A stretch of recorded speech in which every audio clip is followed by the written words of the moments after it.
Hello there, my name's Phil Williams and I would like to welcome you to Audio Angling, the podcast site of fishingfilmsandfacts.co.uk. The first sizable saltwater fish I ever caught was a blue shark while on holiday with my parents at Looe in Cornwall back in the 1960s. It's very likely that the vast majority of blues caught at that time were taken by inquisitive first-time fishing holiday anglers and brought in for weighing on the quay, no doubt, to generate more novice holiday bookings for the following week. That's how it was back then, and consequently, the blue shark not only suffered as a species by quickly slipping into decline, but also as a real angling target through its association with ultra-heavy gear and the holiday trade, and as a result it slowly but surely slipped off the genuine angling radar, where it languished for many years until good numbers of them were discovered, and more to the point, once again targeted off Milford Haven in South Wales. Andrew Alsop, who I interviewed for Audio Angling a couple of years ago in 2011, is the man who can shoulder the credit for that. He can also shoulder the credit for upgrading the status of the blue shark too, and for finding them in both huge numbers and individually of large size. And not only blues. For having immersed himself into all things shark-related, and having the right boat and attitude for the task at hand, Andrew has gone on to enhance his credentials by adding Porbeagle sharks, blues over national record size, and the biggest ever UK haul of blue sharks ever taken in a single day. This obviously has inspired a lot of anglers and brought shark fishing back into the frame as a serious pursuit once again. One of those devotees being Kent angler Andy Griffith, who I'm linking up here with now. So why this confessed and growing personal obsession with catching sharks?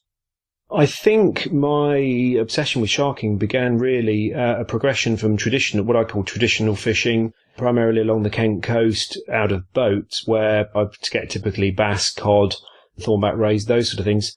And I felt, in my opinion, my skills were sort of going a little bit further. I wanted to push the limits, and I felt that an attempt to catch the larger species in the UK would be an obvious choice. And clearly, along with many people in the UK, a passion for sharks. I think sort of having watched Jaws, the film, just the interest in sharks, knowing that they are, in their environment, top of the food chain. They are prime predators, and just sort of the idea of going up against something that is a pretty fearsome creature in its own environment. And going on from there, the earliest attempts I made with the sharking were in Looe, unsuccessfully across 2 seasons. And it was the thrill of going down there, the possibilities. We all know that many, many years ago, Looe was the sort of the mecca of shark angling in the UK. And I felt that was a good place to start. So unsuccessful down there, didn't sort of drop my hopes, investigated possible alternative locations. And watching TV one day, I saw Milford Haven pop up with Andrew Alsop, who at that stage was sort of being described as the shark skipper of the UK. And so I made contact with him. I was led to believe also that it was very difficult to get onto his boat. He was very, very much booked well in advance, but felt that hopefully a decent conversation over the phone, explanation of what I was really wishing to achieve, and it was a real goal of mine. And if there was an opportunity to jump aboard, that's where I would head. And that led me to venturing to Milford Haven and meeting Andrew Alsop. Now I know from both his outstanding record and through speaking to him during that podcast interview that Andrew Alsop is without doubt the most accomplished and successful shark skipper of the modern era. I could even possibly be tempted into saying of all time. So what is it about him and Milford Haven that you find so compelling? I think actually, because I travel 6 hours in the car from my home in Canterbury to Milford Haven, and I've shared this sort of with other people, and they do say that part of the whole sharking experience is almost the build-up to it. It's just that uncertainty as to what you might get that day. So my journey, it starts my mind worrying about what's laying out there. So it's good fishing there generally. It holds a lot of bait fish, so it's obvious that predators will be there. There's a huge gannet colony which supports the fact that there are big shoals of mackerel and herring going through there at any point in time. So that, coupled with the reputation of Andrew being the most successful UK shark skipper, is why that sort of location has sort of led me to going up there regularly. His knowledge is extensive, clearly. He's got his own personal achievements. I think he's had a £170 blue himself. And as his sort of scope for catching larger sharks has evolved, he's gone for better boats, more efficient, giving us more speed at sea, getting to different grounds. His knowledge is, well, the best in the business, really. And anybody listening will know that the catch and release record of a blue of £222 by Wayne Little is a Welsh record. And sadly that the UK body don't really recognise it because it's not killed. But I think in actual fact, Andrew, through the Welsh sort of beliefs of catch and release, is pushing the way forward as it should be. We should sort of catch these creatures and put them back safely, and hopefully they'll be there for a further period in the future. I actually interviewed British Record Fish Committee Chairman Mike Healing several weeks ago and put that point to him, that anglers are no longer willing, and with some species now legally protected, no longer able to kill any shark they choose just to claim a record, and that it was about time the BRFC ran a point system, either as well as, or instead of only considering fish that are killed and weighed on land for record status. What he did say was that the committee now runs a notable fish list for specimens that aren't killed, and most certainly that £222 blue shark you mentioned, which also beats the British record, could well have gone into that list instead. But still it seems anglers aren't interested. My suggestion was to multiply the length by the girth at the widest point. Obviously, fatter fish which would have weighed heavier would also score more points, so there is a correlation. Weight is only one way of expressing the size of a fish. That suggestion didn't exactly fall on deaf ears. Mike himself would love to see change, but unfortunately his is only one voice within a group. However they ultimately choose to do things is up to them, so long as the fish are not manhandled and in the end get to swim away. I made a communication to one of the fishing magazines and said, can we not, with the nature of this Mako as a big profile in shark angling, can we not use this as a real lever to change the attitudes of catch and release? And, it virtually fell on deaf ears, which is sad. Andrew, again, he's got great knowledge of how to handle sharks. People have often joked that the safest sharks in this country are actually on his deck. He handles them with great care. He has the knowledge through the Shark Association as well. He's worked with them closely, I think, as far as maximum times of being out of the sea, how to disgorge safely and effectively. And we use a deck hose on the boat, so we pass high-pressure water through the shark's mouth, so it's got constant water flow across its gills, which is led to believe to keep it in tip-top shape. Incidentally, Andrew doesn't believe in tagging. A lot of skippers do believe in that. Andrew's thoughts, and I personally totally agree with them, are such that if tags fall into the wrong hands, it is very easy for commercial longliners and boats that wish to actually fish for sharks for, sadly, finning, will actually use that knowledge as far as migratory routes. So we don't actually tag our sharks. That's obviously open for debate. Some people will disagree with that. Some people would fully support it. But we don't tag them. We carefully measure them. The measurements are length and girth. There are different tables for blue and Porbeagle. And they, with a formula which I believe has been created by scientists, where they have actually had dead sharks to measure and sort of formulate these figures, we are we're very accurate with our measurements and weight. And that clearly promotes the fact that these sharks can be caught.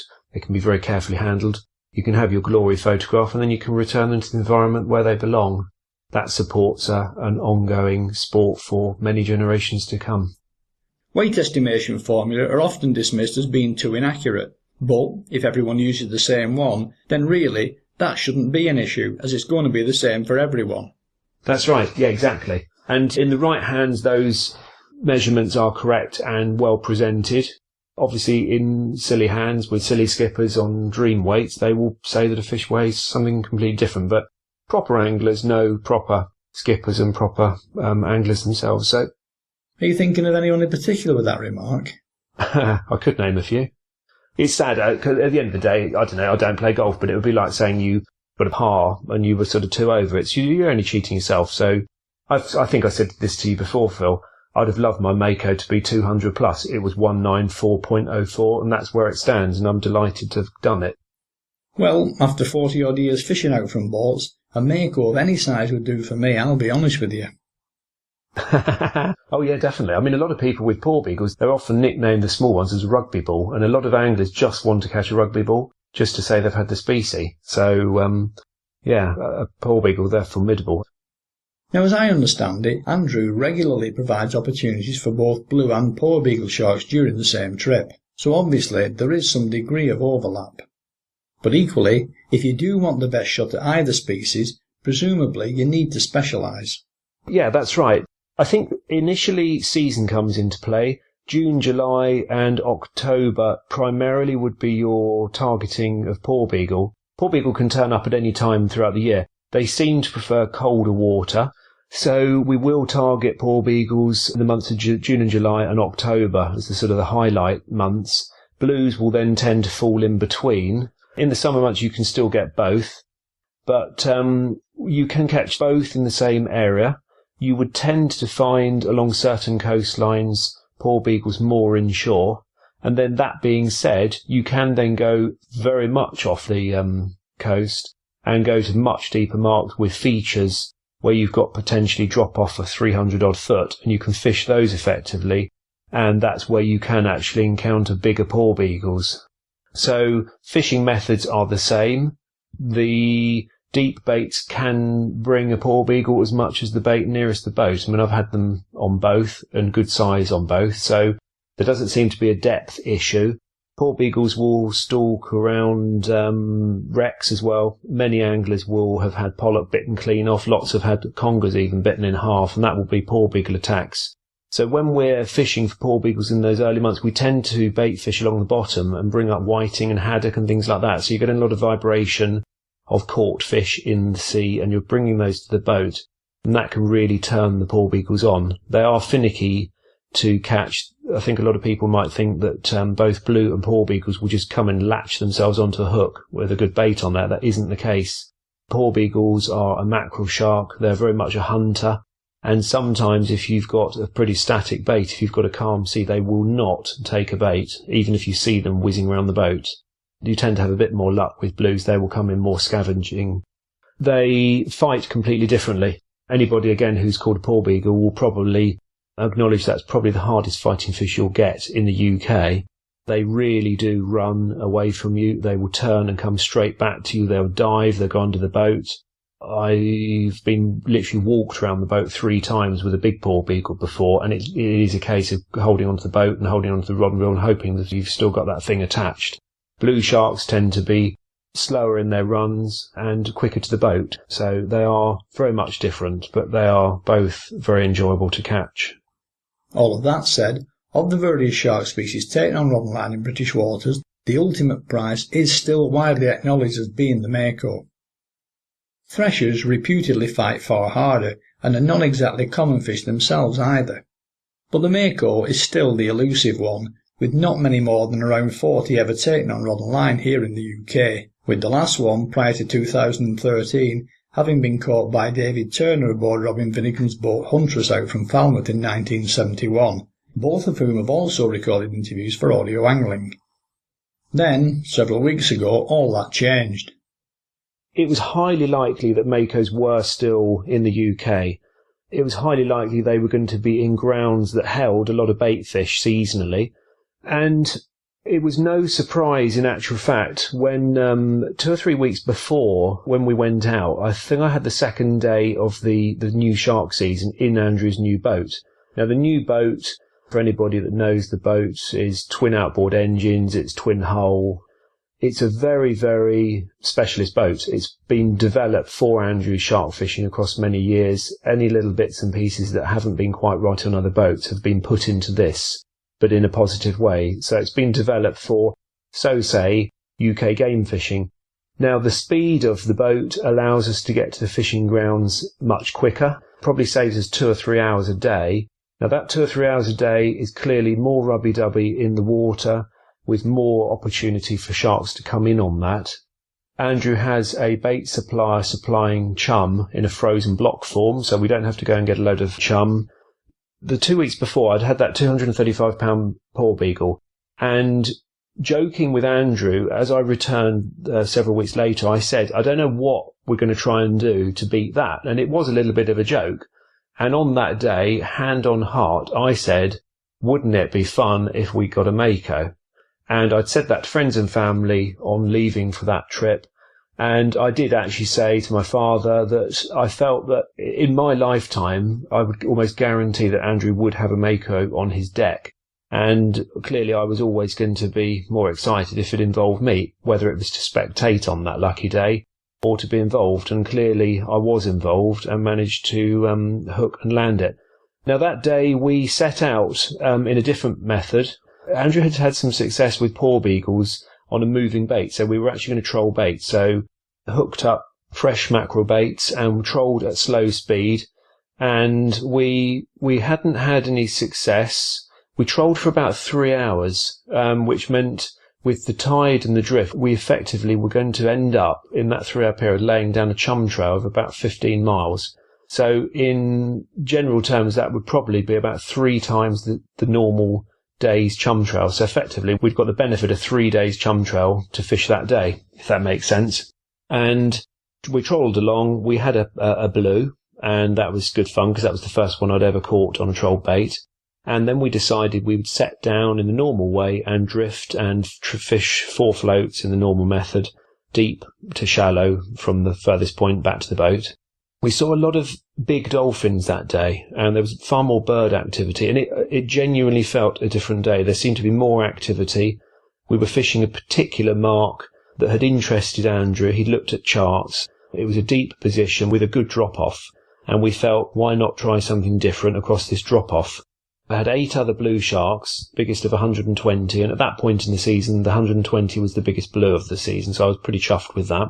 Probably within about 40 minutes, then the deepest bait went, and that went off at a fair rate of knots, and it was shaking, and you could feel the sort of head nodding, and I knew almost immediately it was a Porbeagle, and so pretty excited about that, because to get 2 in the same day was going to be great fun. So I had a fair battle with that. That was about 30 minutes to get that to the boat. Again, I ended up walking around the boat with that one. That came in, I think we measured that at 119 pounds.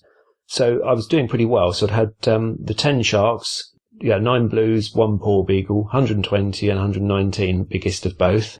And we were fishing away, and all of a sudden, the nearest rod to the boat, which only sits at times, I don't know, about 10 metres off the back of the boat, that float went down, that reel screamed a higher pitch than any of us had heard. I picked the rod up, engaged the strike, it's a lever drag reel, and the next thing we saw was this Mako, bright white belly, beautiful sort of titanium side and blue, just go airborne. It came out, anybody that watched any sort of films where a submarine launches a Polaris missile, it was a similar sort of effect to that. It went vertical, 15, 20 foot in the air, cartwheeled to the left twice and went back in the water like a depth charge had gone off, and Andrew just shouted Mako, literally, and it was just electrifying. And it's the first fish ever that has given me sort of such an adrenaline hit, my legs shook. I knew exactly what this was, that there was no doubt what it was, and I knew that this could be a history-making fish. And Andrew came alongside me and he said, right, mate, he said, you know what to do. Let's just fish like we normally do. But you've got to get this on board. We've got to get this. This is the first Welsh Mako. At that time, we weren't quite sure on dates. It obviously transpired that it was the first Mako in the UK since 71. So a significant catch in angling terms. And we set about, Andrew started the boat immediately. All the other lines were pulled in, and the most sort of exciting part of one of the lines coming in was David Morris pulled in a bait which went across beneath my line as my fish was sort of further away, and a much bigger Mako went whizzing across the back of the boat, and we all agreed it was, I know water can magnify, but it was significantly bigger. We reckon it was twice as big.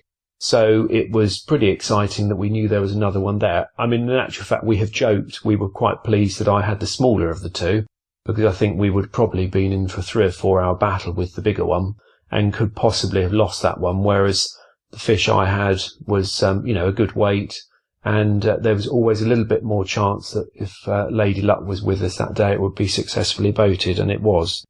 It took line in the normal way. It only jumped that initial jump, and I was pleased because a lot of Makos are lost when they jump for obvious reasons. They can actually crash back onto the line and just cut through it.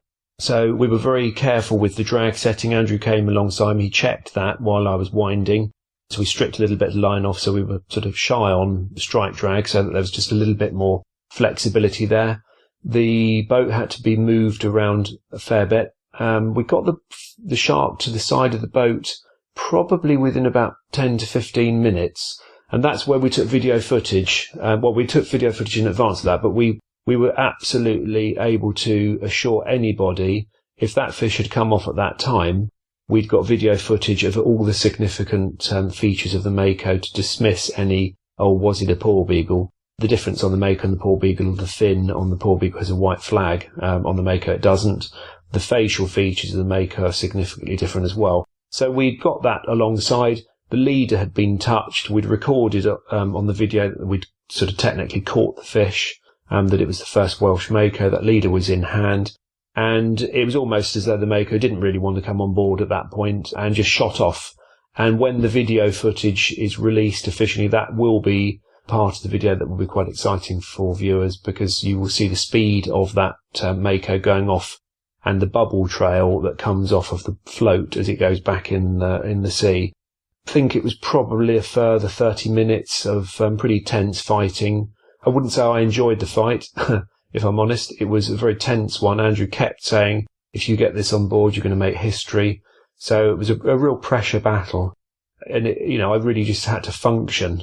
At one point, I sort of took a bit of a breather, and Andrew just, come on, wind. You've got to get this in. So it was very much a team effort. And I've learned all my sharking skills from Andrew.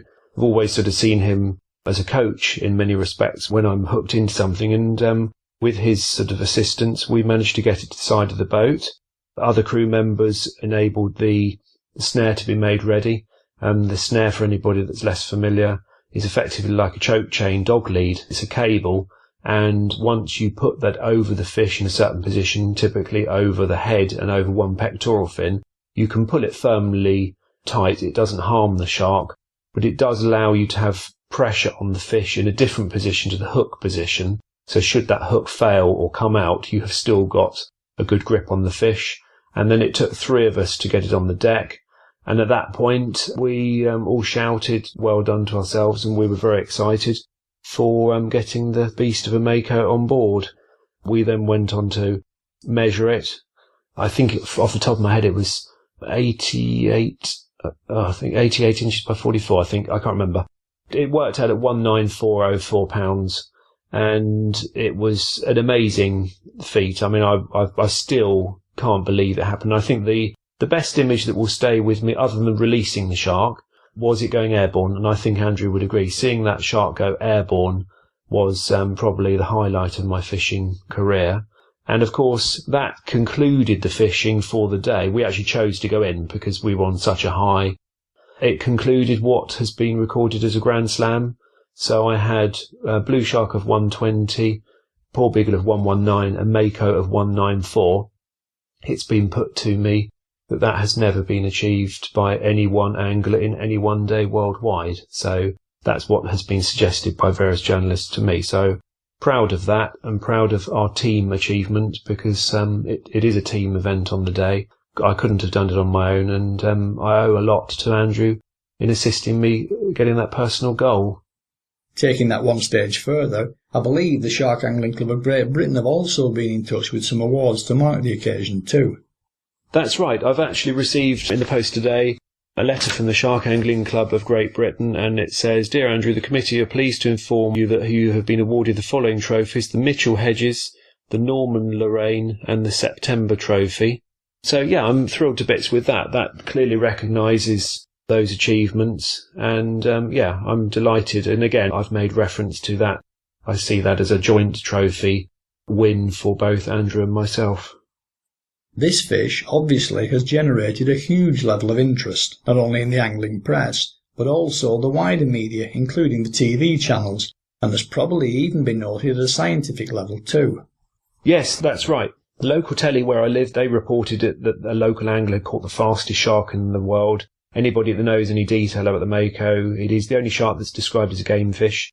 It is actually the fastest shark in the world. I think they have been recorded at 46 miles an hour.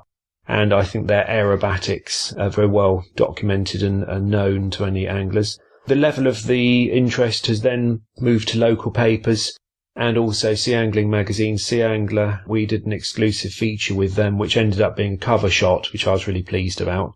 And Total Sea Fishing did a big feature as well. Those articles led to additional interest in the form of Sky. I fished recently, filming for Tight Lines on Sky. That was good fun, and I actually managed to get my personal best blue shark that day. So that was great fun to have that filmed. That was £167 blue, so I was really excited about that. Sky wanted the video footage of the Mako capture for free. I declined that. Andrew and I are working with Martin Bowler, and again, anybody that's interested in angling will know that he is a high-class angler. He's also author of many books, and he also produces fishing DVDs. So he's a great friend of Andrew, and he said he would pro-edit the footage that we had into a format that can be enjoyed by fellow shark anglers in the future. I didn't feel that at that stage, and Andrew was in agreement, we wanted it going out on Sky. We wanted to sort of take our time on it and make sure it's right. And in actual fact, at the time of this recording, I haven't seen the edited version, but I'm looking forward to seeing that and then agreeing with Andrew in how we actually release that in the public domain. It does actually show good fighting footage of the shark on the top of the water. It shows it coming to the side of the boat, as I've previously mentioned, with it going off at high speed with a sort of bubble trail going off. And it shows footage of us snaring at the side of the boat. It shows it on deck being measured. And it also records it being put back safely to fight another day. So, yeah, it has generated a lot of interest. And I suppose in sharking terms, it's sort of up my profile. I'm being called Mr. Mako or the shark catcher sort of throughout the UK, which I think is quite funny. I think my boys find it funnier than I do. So what do you put your successes personally down to? Obviously, I'm not thinking here of the Mako, which even you must agree was a bonus. But your catch rate and size successes with the Porbeagles and Blues is another matter, and far from a coincidence. Yes, that is right. I think it's the amount of time I put in. When I charter Andrew's boat, I take the entire boat. So, obviously, if we're fishing 4 rods, I've got 100% opportunity that day for those captures. If I was fishing with 3 other friends, clearly I've got a 25% hit rate. So, when people have said, oh, Andy Griffith's lucky, he is quick to correct them and say that I'm actually described as his most loyal customer. I put the hours in. I'm willing to put my wallet out where it needs to be and have the whole boat to myself. And that's the way I like to do it. And that does maximise my opportunities. It's time at sea. If you're thinking about shark fishing in your living room at home, there is no opportunity. If you're at sea, there is always that chance. And I've fished with Andrew since 2007. It took me 4 years to actually catch a Porbeagle shark. I'd lost loads, but to actually boat one. And so if you quantify my hours at sea, my journey time and my financial investment, it almost comes down to hard work put in, a bit of luck on the day with that Mako going through. Yeah, I think I have been rewarded for my input, put it that way. But equally, I am prepared to go out there and try new things. When I caught that £235 Porbeagle, Andrew quite specifically said in the morning, he can take me and catch blue sharks, or we can go to a completely different location, gamble everything. I might catch nothing, or I could get a big Porbeagle. And that is a classic result of me being willing to gamble and having the top skipper putting you in the right place and trying to get you your goal fish. So it is a case of if you're prepared to gamble, you can actually come up with results. We use a significant amount of rubby-dubby. We use top bait. Again, it all costs a lot of money. If you're paying a lot of money for a trip, you need to have the top bait, you need to have the top rubby-dubby, and you need to have the top equipment. So anybody that has a sporting interest, if they're in a position where they can afford to have the best things to try and execute that discipline, it's going to give you a good head start. But as far as I'm concerned, it comes down to having the right skipper with the right boat and in the right geography of the country. I think it's fair to say that Milford Haven is probably, if not, the best sharking in the whole of Europe now. That's most apparent. I believe, as we speak, Andrew is on course. I think he's got 881 sharks across his decks this year. He's aiming for 1,000 before the season closes. I'm going up in a few weeks, hopefully to contribute again towards that. This year he's documented 88 blue sharks hooked and landed and released back in one day. That again is angling history. That day his nearest competitor caught 11. Again, there is no coincidence that he is getting results. He is the top skipper and he's using the right bait and the right rubby-dubby. I mean, he does actually have a secret recipe that I don't even know about of his oils that he mixes with the chum, the rubby-dubby, and I think that does play a significant part as well. I take on board what you're saying, but in addition to that, Milford Haven, the venue, must also play a significant role in all of this. Traditionally, it was always West Country waters further to the south. Maybe climate change is playing some sort of a role here. So what is it then, in your opinion, that makes this area so special? Going back to an initial point we touched on, I think the sea there holds significant bait fish. I think I'm led to believe it's not heavily trawled where you're wiping out those bait fish. So where the sea can hold bait, you will get predators. And I think why there is, I don't know the actual sort of underwater geography there, but I believe there are features there which retain good stocks of bait fish. You've got very good water quality there. I think you've got a good chunk of the Gulf Stream breaking off and going there, and possibly being a better chunk of the Gulf Stream than Cornwall enjoy. I don't know whether this year we had a particularly warm spell, late June, July. I mean, obviously I had that Mako in July. We did have a very, very hot spell. Whether that contributed towards this Mako, I'm not sure. Global warming may play a part. I mean, this year there have been swordfish caught commercially up north. There have been tuna caught recently in both Scotland and Ireland.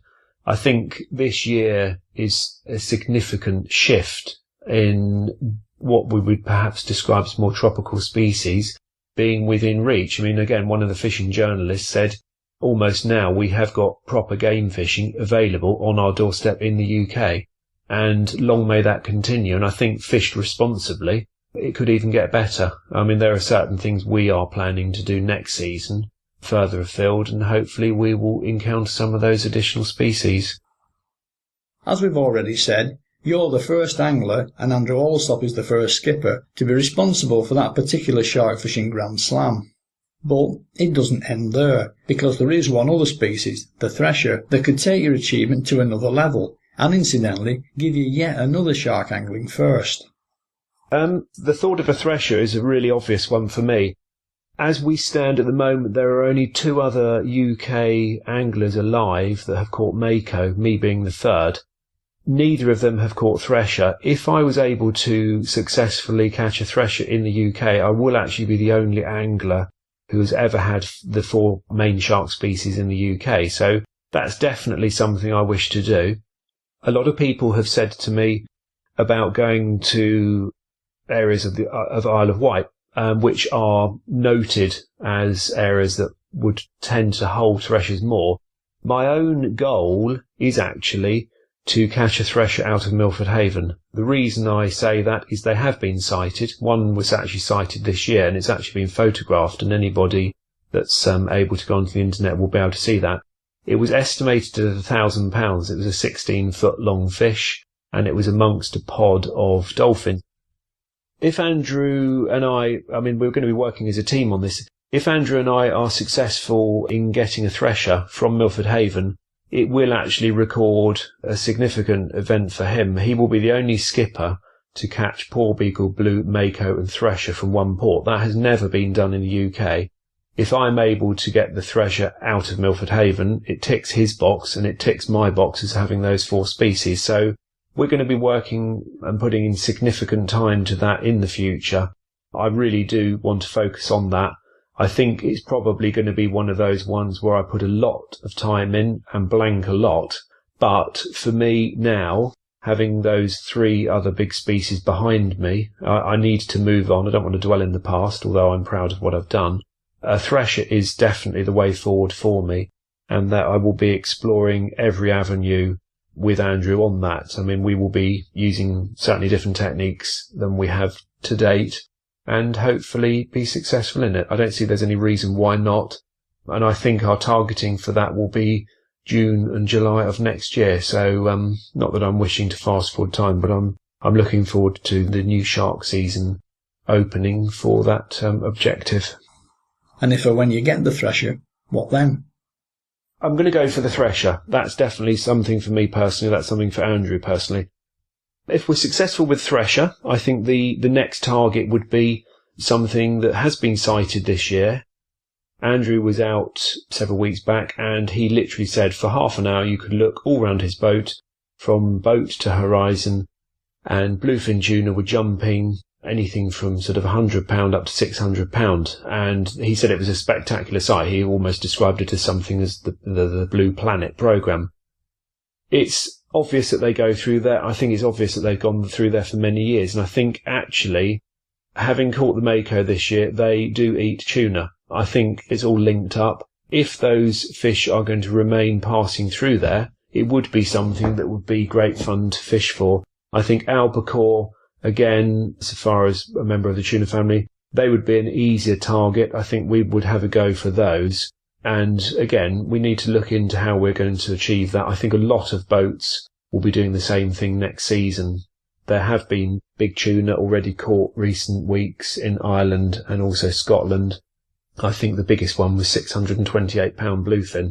So again, I think that was suggested they'd fished for 7 years and sort of then got lucky. So it is a case of right place, right time. By the nature of what they are, they move at significant speed, and you literally have to have a little bit of luck on that day that you are there on the right day with the right equipment. I'm also led to believe they fight so strongly that if you were the lucky angler to sort of hook up, you won't be necessarily the same angler that lands it, because it literally would have to be rotated.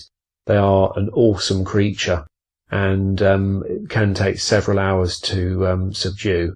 So yeah, that's an opportunity that we may consider as well. So there's something else to go for.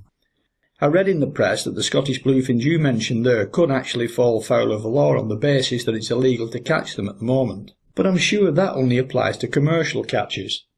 Providing you don't kill a tuna for sale, I don't think there's a problem, and I believe that you almost had to address that particular situation head-on last week, when it seems you had one on the hook for several seconds. Yeah, we were trolling baits in the same way we did that Mako day. We were using fresh baits, and we were fishing 4 rods. We successfully landed a blue shark, boated and released. Within 20 minutes of that, we were hit with another shark. That came off fairly swiftly, and when we examined the bait, we knew that was a Porbeagle because of the pin marks in the bait. The teeth are different to a blue. And then after that, we had what can only be described as a real hit. The far left rod bent over. The reel was just screaming line out. We lost 200 yards of line very, very quickly, bearing in mind Andrew's accomplishments as far as handling big fish on all different sorts of equipment, light rods and heavy rods.